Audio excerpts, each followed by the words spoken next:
Join us. Let's walk the talk. This is 702. All right, so as I said, it's time for the relationship feature. It is adult radio. I've never heard of the phrase erotic blueprint. It's my first time. I'm certain many of you have heard of the idea, the phrase love languages. From what I'm looking at, a rough idea of this erotic blueprint is quite similar, but it speaks to sexual styles, what turns you on, and ways to ensure that you reach an orgasm. We're joined now by Nu Davidson, a sex educator, to try and understand a little bit more about this. Nu joins us now via Zoom. Nu, good morning still. I cringed a little bit. I will probably be embarrassed and blush as we manage this conversation. Please just bear with me. But I've never ever heard of an erotic blueprint and ways to make sure that you're turned on and the languages of being turned on. Tshidi, so lovely to be on air with you, and I'm really excited for this topic. Don't worry, I'll be gentle. There's nothing to be intimidated about when we talk about erotic blueprints. When we talk about erotic blueprints, just to kind of simmer the nerves down, really what we're looking at is how we each experience desire, intimacy, and connection. Like, have you ever thought about or wondered why certain things turn you on and others just don't? So this is really what we look at when we define our erotic blueprints. Is like everybody, it has its own unique personality. Our erotic preferences vary also, but our erotic blueprints are ways of understanding how we experience arousal and intimacy. So you can kind of think of it a little bit like your sexual GPS. Why is it important to understand one's sexual GPS? For couples out there, for even individuals, I imagine it serves a different purpose at different settings. But why is it important for us as people, as adults, to understand what our sexual GPS is? I think they call it an arousal map, is it?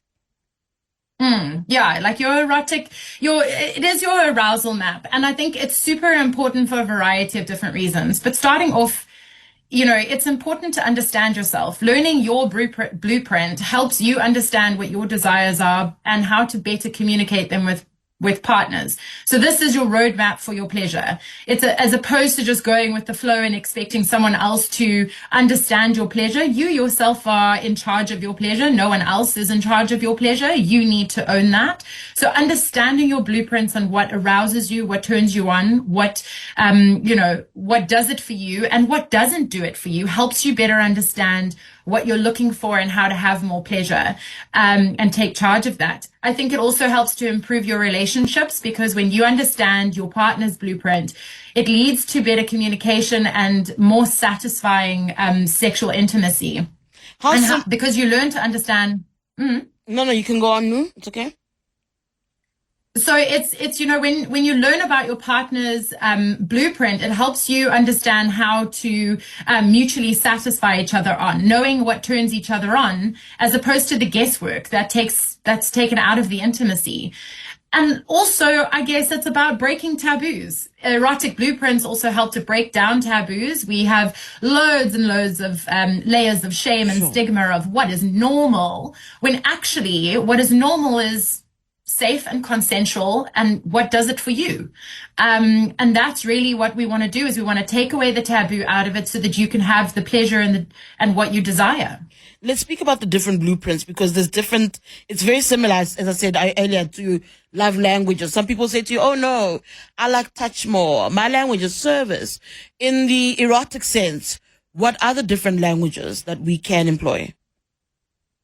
Okay, so there are quite different in terms of your love languages, but we're going to get into that shortly. Sure. So if we look at the 5 erotic blueprints, you have sensation, sexual, kinky, shapeshifter, and energetic. I'm going to break those down. Yes, please. So let's start off with sensual. So sensual for some is all about the physical experience. These individuals love touch, form of sensual massage, skin-to-skin contact and connection. Then you have sexual, which is more for the people who find arousal in more traditional genital-based ways. So think about passionate sex, direct stimulation of the genitalia, That is an example for sexual. Then you have kinky. So the kinksters find excitement in power dynamics, role play, alternative sexual experiences. For them, it can be exploring boundaries, is a very important part of understanding your arousal as a kinkster. And then you have shapeshifter. This is someone who can kind of blend with any of the blueprints. An individual that has variety, flexibility, and fluidity between all of them. This totally depends on the moment and the situation, but they can kind of get arousal from any of these blueprints. And then you have the fifth one, which is energetic. For energetic-based people, sexual connection isn't about touch necessarily. It's about feeling, presence, and the flow of energy between the partners. It's about eye contact, breathing together, and creating that deep connection. Can a person have more than one blueprint? Do you get a secondary or primary? How does it work in individuals? Yeah, so I think that absolutely you can have a variety of different blueprints. Some may lead at certain junctions, remembering that we are, as human beings, we are layered and complex and come with all these different variety of things. So it totally depends on, again, the situation, the phase and chapter that you're in your life. As you grow and evolve, so will your desires, so will your intimacy grow and evolve.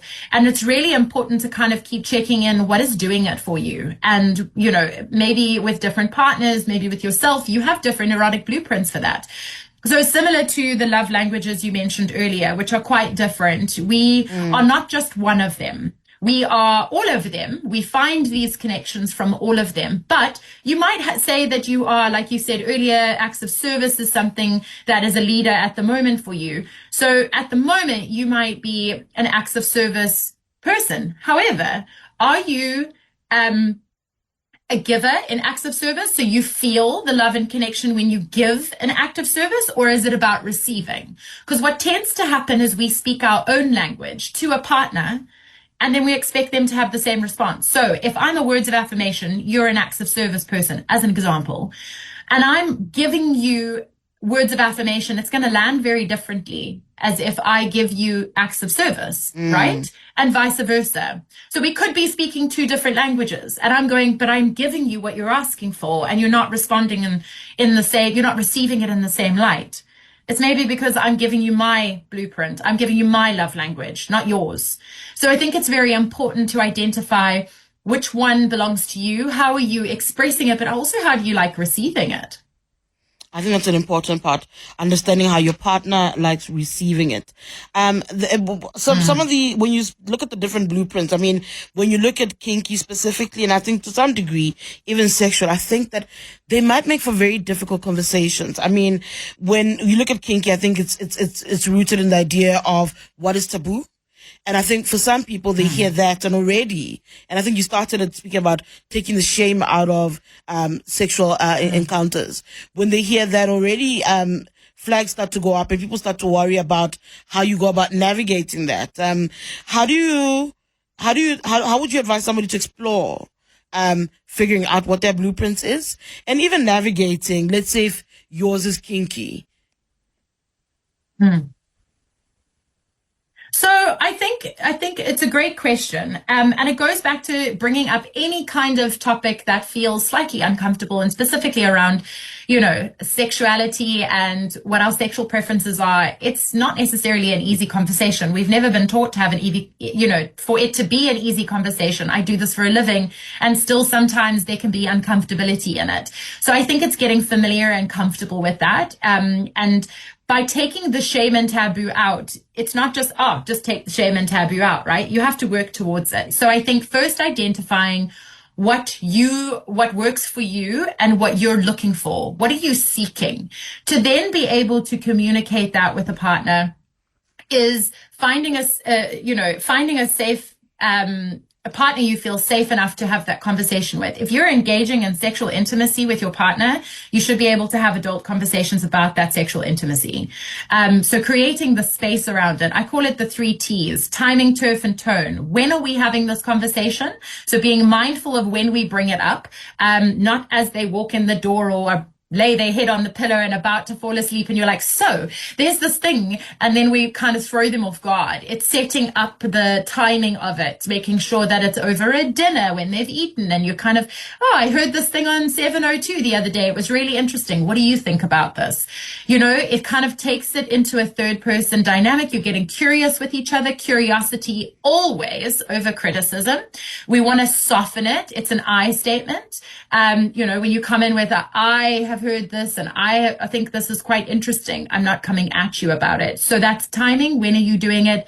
Tone, how are you approaching it? Turf, where are you approaching it? Don't approach it if there's like kids running around, or you're in a public setting that feels super uncomfortable and you're worried people are going to hear you. So think about how you're approaching it and what is your objective in approaching it. Is it to gain interest in what your partner's viewpoint is? Is it to ask them for something specific, saying, I'm really like this and I might want to try this. Are you open to it? Sometimes we spend more time building it up in our head, thinking, how am I going to approach this? I really want to try shibari, which is the Japanese rope tying, as an example. How am I now going to ask for that? And I spend more time concerned my partner's going to judge me than when I'm like, oh, I heard about this thing, or I saw this thing on Instagram, or I heard this on 702 radio and they were discussing this. It sounds super interesting. I'd be quite keen to try it out. What do you think? It kind of takes a little bit of the, like, you just got to ask it, and kind of lean into that. You lean into that conversation. And if you do it gently with curiosity, your partner's likely going to hopefully come back with the same Energy. Structure. Yeah. I want to speak about how to thrive under the different blueprints, but I also want to extend a call out to our listeners. If you've got questions for Nu, please feel free to call in. Have you discovered your erotic blueprint? Do you know your partner's erotic blueprint? How do you help them achieve orgasms? What turns you on? What do you need to do? I mean, Nu, there's different ways to thrive under all of these, from my understanding. I really liked, I think one of them, which one is essential, that plays around ice cubes, where you can have temperature play, wax, candles, all of that back and forth. So let's look at the different ways where you can maximize on the different blueprints.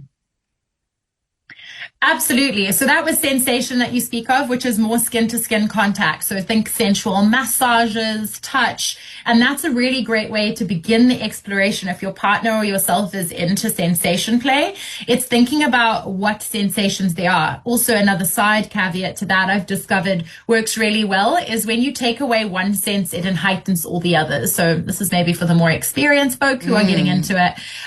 But if you, like, let's say, for example, are comfortable closing your eyes, then all of a sudden everything feels a little bit more heightened. So if your partner starts at your toes, but then all of a sudden is at your head, but then all of a sudden on your hands, you're like, wait, where are you? It kind of drives the anticipation of where they are up, and your sensation then goes up. We definitely see that frequently. Somebody being blindfolded for as part of heightening a sexual experience. I mean, I've seen the issue of the candle wax as well. The temperature play stands out. I mean, we've also seen ice at play. And then what about the other? And those all play a huge role. So just on the candle, please just be sure to use massage candles. They're quite different to just normal store-bought candles. You don't want to burn the skin. And always with any play, start with a pre-conversation. You have to have a conversation before you enter into a play of any scenario. It's a discussion where you kind of like, what are you into tonight? What are you feeling for? What are you needing? Sometimes you want to be in a sensation play, but maybe you're just down for a back massage and not quite the like candle wax vibe. So you've got to have a pre-conversation to know what you're looking for before you start playing, because when you start playing, your brain goes into a completely different state. So you want to be sound of mind. Consent and communication is absolutely core and key to having a good sexual experience. That's very, very important. So very important. So then your question was about the other blueprints and how we can thrive under those. So when we think about, let's say, the sexual one, which is more of the traditional genital-based way of thinking about passionate sex and direct stimulation, it's broadening that, again, asking what your partner wants, how they want it, harder, faster, softer. Don't look for huge, complicated sentences. Go to your basics on harder, faster, softer, that you can communicate what it is that you're looking for and how to diversify that. You can include toys into that. You can include different stimulation when it comes to different genital stimulation, playing with oral, playing with penetration, whatever it is that what you're both looking for and comfortable with. Kinky is, again, it's about exploring your boundaries. Where do you feel like your boundary line is drawn? What are you looking to experience in that? This is a very broad spectrum when we say kinky, because that is anything from power dynamics, from submissive to dominating, to role play, to a whole alternative section of sexual experiences. So I think it's thinking about what it is that you want to experience and what might turn you on. You might discover you have a bit of a foot thing. You might discover that actually you have a nipple play as your thing. Whatever it might be, it's starting to get curious on creating a little bit of a bucket list that you want to try out. And if you and your partner are comfortable, try it once, see if it's your thing, communicate your way through it, and find the boundary line for both of you. Shape-shifting is around, again, that one is a little bit more fluid. So thriving in that is being conscious of, if you are a shape-shifter, that's really about depending on the moment, the person, the situation, to see what arises and what sexual experience you're looking for. Shapeshift is quite common. I would say out of all of them, that would probably be a very common one, because you're kind of feeling out the vibe of what that session looks like. Energetic, however, is really about the feeling. It's the present. So that is setting up, for example, eye gazing to begin with, where you both sit opposite each other, you lock eyes, and you don't say a word, you don't have any, you just roll with that deep connection for eye contact. Breathing together, breathing exercise is very, very powerful. And it's creating those experiences that deepen that connection, whatever that may look like to you. I'm actually listening. I was going to ask you what's predominant, but I'm hearing you speak about shapeshifter. But I listened to you describing energetic and the locking of eyes. And I don't know, is it, when you speak about the locking of eyes, is that the exercise of actually sitting and locking into someone's eyes, or does locking eyes across the room also fall under something like a energetic blueprint? So I think locking eyes over a room is going to have a little bit of a different energy. That might be like a starting connection point. Where you do eye gazing, it's pretty close. So you're about 10 centimeters ish from the person. You're quite close. Your legs can sometimes be, if you're like sitting cross-legged and you kind of connect your legs over, so your genitalia and your chests are like pretty close together, right? That is where you're like in an intimate connection. Energetically, you're intimately connected. It's a close proximity to be able to lock eyes. It's called eye gazing. And it's really about connecting deeply with that person. It's not about a no blinking contest. It's about really getting, and there is a precursor to this, that it does get uncomfortable. If you've never eye gazed with someone, holding 3-minute eye gaze sounds so easy. I can stare at you for 3 minutes, but intimately, you look into someone's soul when you do deep eye gazing. Yeah, so I don't think it's an easy one. It can get uncomfortable. But it's also leaning into that. I'm going to play you a couple of voice notes from some of our listeners. We've got some questions and comments. If you want to also ask new questions and understand the idea of a blueprint and talk to us about whether you figured yours out or figured your partner's one out, what arouses your partner, how do you help them get to their orgasm, what turns you on, feel free. 011-883-0702, 072-702-1702. We are discussing the sexual blueprints. How do you figure out your erotic map? Take a listen, Nu. Good day, Tshidi and your guest. Yeah, when talking of triple T, the tone works for me. I'm in a distance relationship. Every time I speak to my queen, I turn on, like literally on, So I always check my position when I speak to her on the phone, not in a video. Her voice, it's actually turns me on. Oh my word, she's my beauty, and I love her to bits. Yeah. Thank you. Hi, I was Tshidi and the team there. Max here from Pretoria. I think for us guys talking about this topic, maybe your female partner sharing or asking to maybe go like into other avenues, sexual avenues, to try new things and stuff like that. I think for guys it's a bit tricky because you start to think, how does this person know these things? How long has she been in the game? Because it's somehow, man, it's like, okay, fine, I'm less experienced compared to this woman, obviously. That means I don't know how to say this in a less offensive way or in a less sharper way, but then she has more mileage than me, so it becomes a problem. So yeah. Yeah, thank you so much for those voice notes. 0727021702 or 118830702 if you want to speak to, I guess we're speaking to Nu Davidson. I do want her to weigh in on those. I'm just looking at the clock and I'm trying to manage the time. So when I come back, I will ask her to speak to that. I think that other voice note about me, he's calling his partner my queen, my beauty, and he says he's turned on by her voice. That's an interesting one as well. So we'll speak about that. But I also think the complexity being raised in the second voice note where men are weary. I never think that men would be weary of speaking about what they also want in the bedroom. So the confidence to speak about their blueprint is interesting. And the interpretation of a woman's blueprint. I mean, when he says he thinks about, she's got mileage, how many people has she been with? That, I think, becomes an issue. And that's being in your head possibly way too much. But we'll get news view on all of this when we come back from the headlines. For now, though, it is 11:30.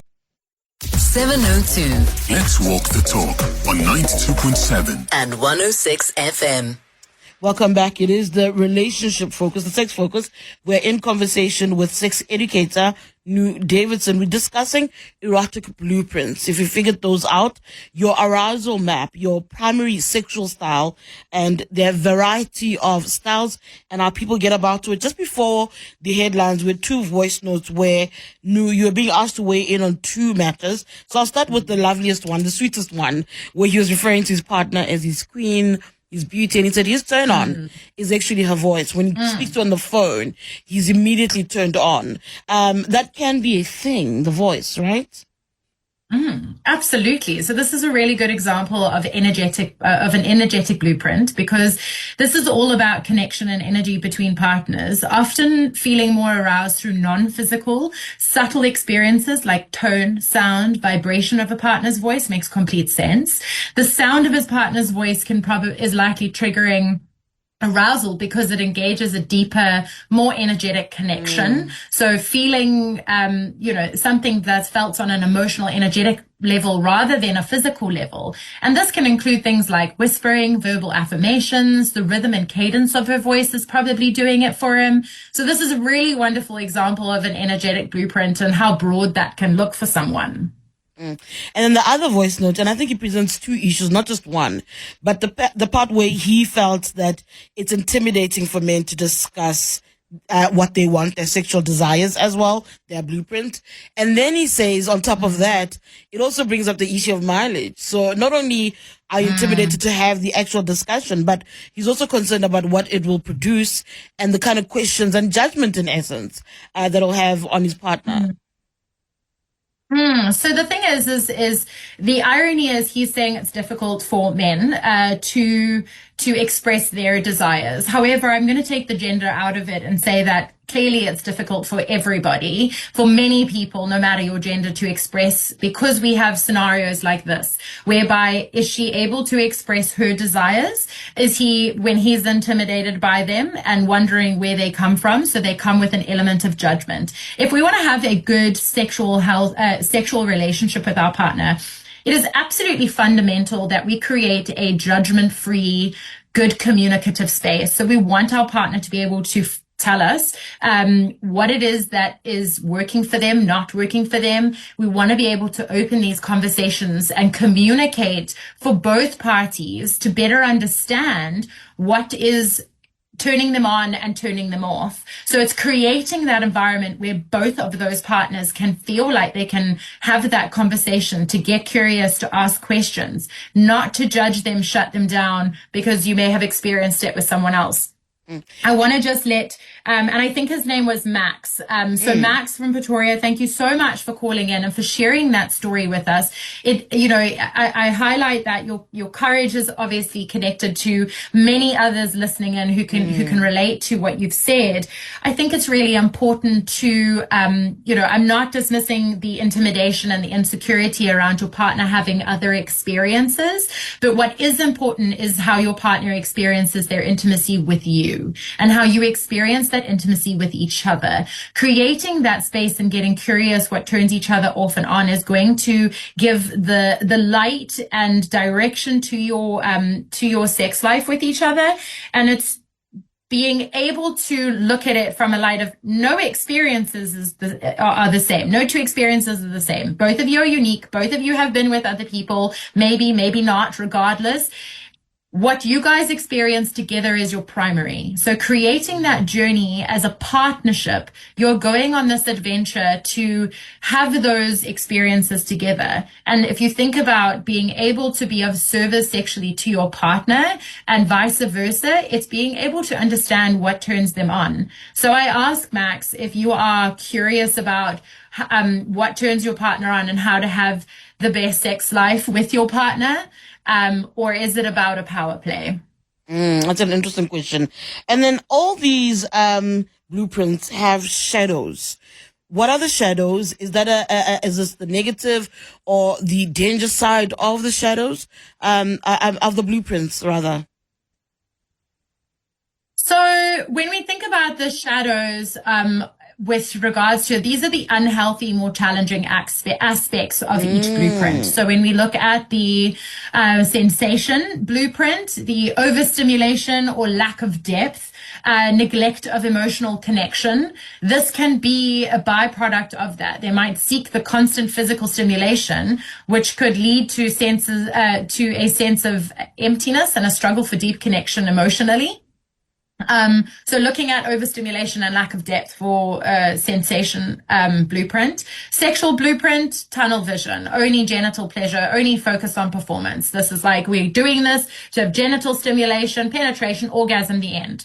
So when you only have a tunnel vision and you only focus on performance, that can then have a negative impact because you can get the pressure of performance, and now you have performance anxiety, you have unrealistic expectations, you lack fulfillment because your partner's needs aren't going beyond the physical acts, right?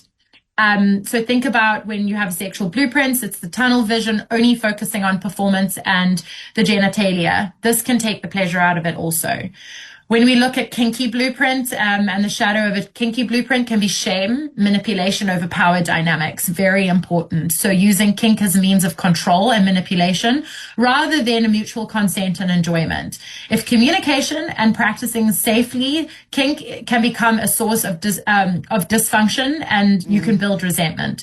This is absolutely key, especially when playing with any of these blueprints. You need to have consent and clear communication in order to have a positive result.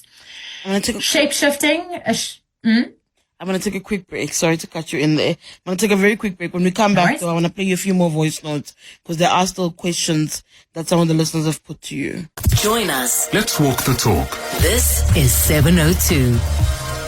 It's 11:44. We're in conversation with sex educator Nu Davidson discussing your sexual blueprints. How do you identify your sexual blueprint? Do you know what it is? Have you located it? Do you know your partners? Do you know what turns them on? Ways to help manage and navigate sexual arousal.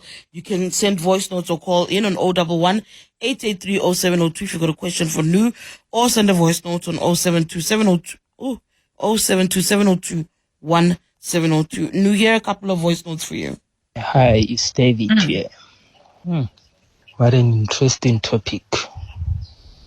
What turns me on is foreplay. You know, foreplay. Yeah, that's what turns me on. And the way she moans. You heard that, Nu, and I think I don't know if does that sound like sensual? I don't know why Abel's laughing. Today, I'm not the one who's laughing. He's laughing at moaning, but it goes back to that sound issue. People do speak about voice. And I think in there, and I think you've said that people can have multiple blueprints. In there lies in my head, I think a bit of energetic, the connection is there, and a bit of sensual maybe. Yeah, I think that one is a little bit more complex. I have a few questions for David. You know, what is foreplay? When you say foreplay, people have defined foreplay in a variety of different ways of what that encompasses.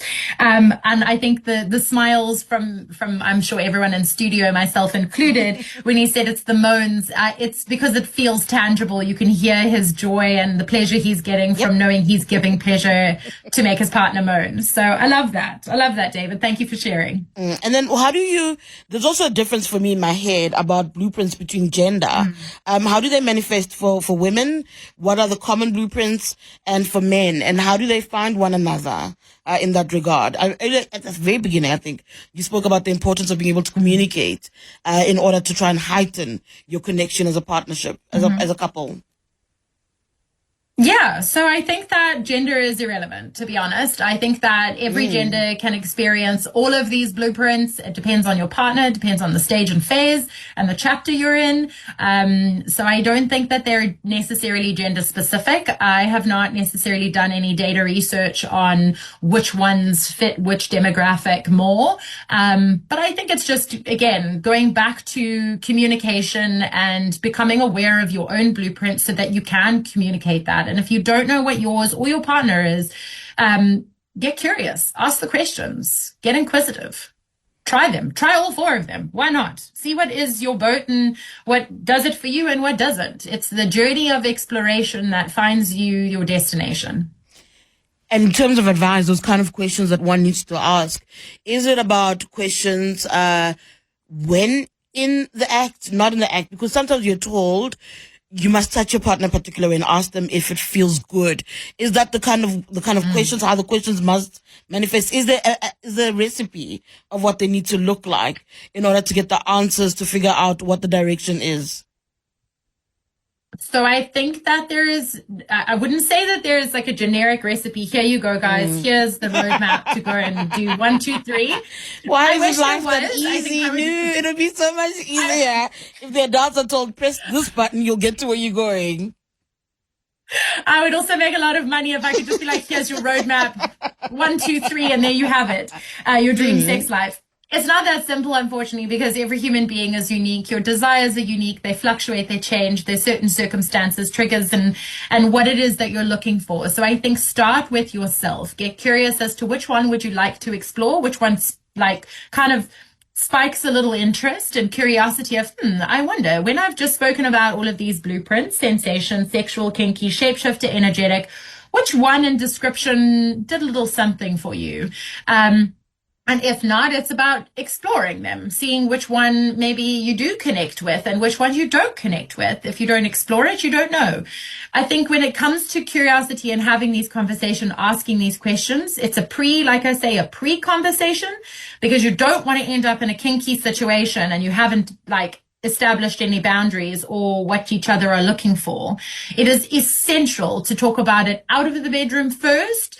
So kind of have that conversation. Again, you can say, I heard this lady on 702 radio today talking about these things, and she spoke about blueprints, and energetic blueprints sounded super interesting, and maybe some eye gazing. What do you think of that? Do you want to give it a try and see what it does? It's a way of kind of opening the dynamic in the conversation. Then when you're in play, constant communication is around checking in, but you also don't want to be like, every few seconds, like, hey, does this feel good? Hey, is this going? Because you're breaking that, like, okay, let me actually feel it. And I'm not having a conversation with you now. So go back to, again, as I said in the beginning, it's not about sentences. It's about short descriptive words, faster, harder, yes, no. Think about the words that best describe. Also, get inquisitive about your person's body language. You will see if their hips are tilting towards you and they're moaning in pleasure. Now is not the time to be asking the questions and breaking the moment. It's looking for the body language. If they're laying there stiff and uncomfortable and not moving, they're indicating that you might want to change it up. So It's about reading your person. It's about getting curious. And again, short descriptive words. Yes, no, I'm not sure. Go back, go slowly, and go at the pace that works for both of you. And I want to go back to those shadow types that we spoke about earlier. I think cut you short a little bit because I was going on a break, but I want you to help me understand how people get over particular hurdles that are produced by the shadow types. I mean, when one thinks about the sexual shadow, being too focused on the genitals, on the actual act, the penetration in and of itself, what is the advice to somebody who becomes like that? What do they need to look out for to know that you've gone beyond the pleasurable aspects and now it's too mechanical, it's too technical. You've too focused on the act and doing, you know what I mean, the anatomy as opposed to the pleasure you must derive from the act.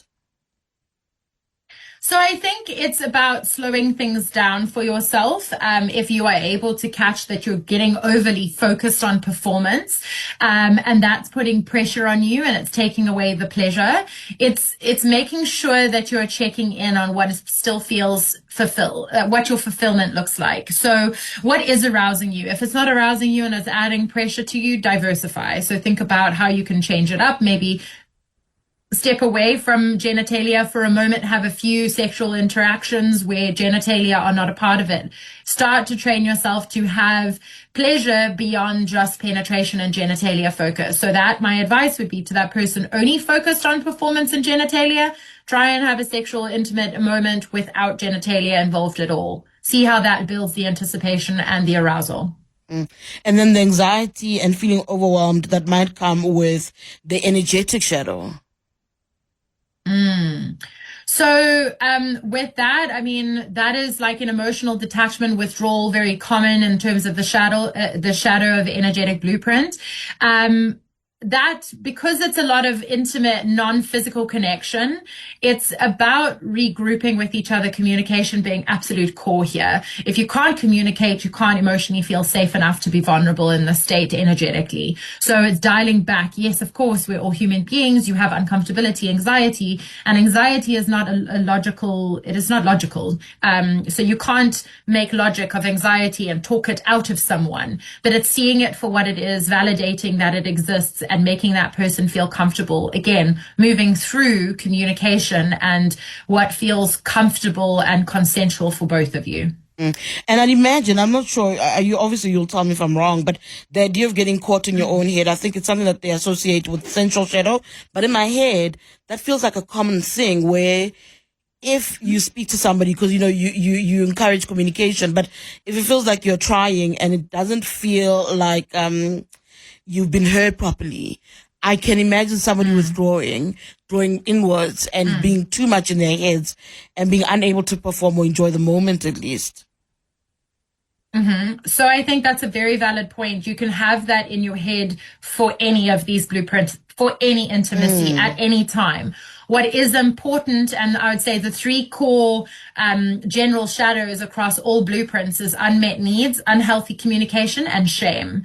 Internalizing your desires and going inward isn't going to help your connection and communication. So it's taking space from that moment. If you can see that it's escalating and it's not landing and your partner's not getting it, it's scheduling, again, thinking about your timing. When are you having this conversation? If it's happening and you're like, okay, this is not working, hit pause. Don't be afraid to say, actually, I'm feeling too in my head, and can we just take a break for right now?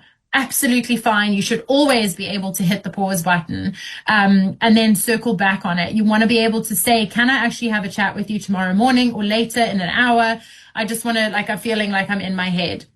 The moment you own it and you acknowledge that this is what's going on, you let your partner in on a very, very useful piece of information, that it's not them. Because immediately when they feel that, rejection comes into play, and then they're like, oh, I'm being rejected. Now I get defensive. Now there's a whole other can of worms happening. But when you own it and it's like, I'm feeling a little in my head right now and I'm not so comfortable, can we take a pause? And then you pick up a conversation later. So when you did this, I didn't feel very heard. And I know, again, this is easier said than done. It takes training. We were never taught adequate communication. So you've got to seek the tools, the guidance, and the professional expertise to be able to give you the tools to have these conversations. So if you're really struggling to communicate, seek some professional guidance on someone who can help, facilitate some conversations and give you the tools to know how to have those conversations more effectively. Not saying you have to have all the answers. We were never trained to do this. No. And then as far as the shapeshifter is concerned, the feeling that they always want more, they're never satisfied. The idea that there's a constant hunger that needs to be fed. How does one go about noticing that and managing that? So I think that's a lot of ownership in the inconsistency, lack of clarity. You know, with shapeshifters, it's more about like struggling with emotional and sexual inconsistency and feeling like I'm jumping from one thing to the other. Which one am I? Where am I? You know, when I withdraw from physical intimacy, I'm detaching emotionally. If the energy is not right, you know, then you're going to you kind of bail on that experience. And it's really about checking in with yourself, and knowing when you do a self check-in, what is it that you're withdrawing from? What is it that is feeling like you've lost the novelty of it?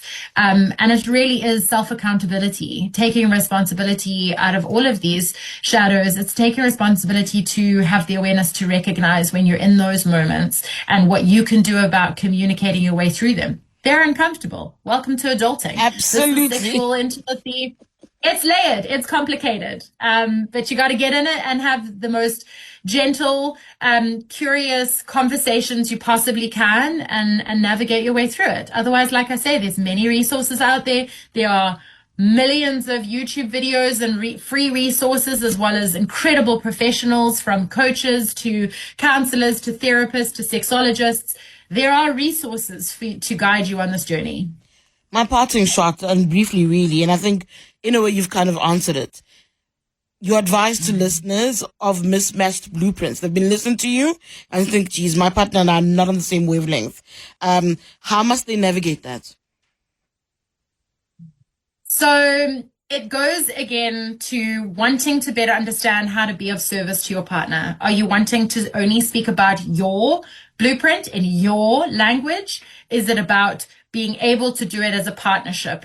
Understanding each other's blueprints can open up new ways of bonding. And if you're an energetic type and maybe you can communicate that you need moments of stillness and deeper presence before sex, this can completely change the entire environment and the experience of your intimacy when you take into account each other's blueprint. So it's not saying it's only one or the other. It's getting creative, and how do you encompass both? Both of your needs need to be met. Both of you need to feel heard. Both of you need to feel that you want this connection and that you want this intimacy. Well put. Thank you so much. I'm going to leave it on that note. That's Nu Davidson, a sex educator, helping us navigate our sexual blueprints.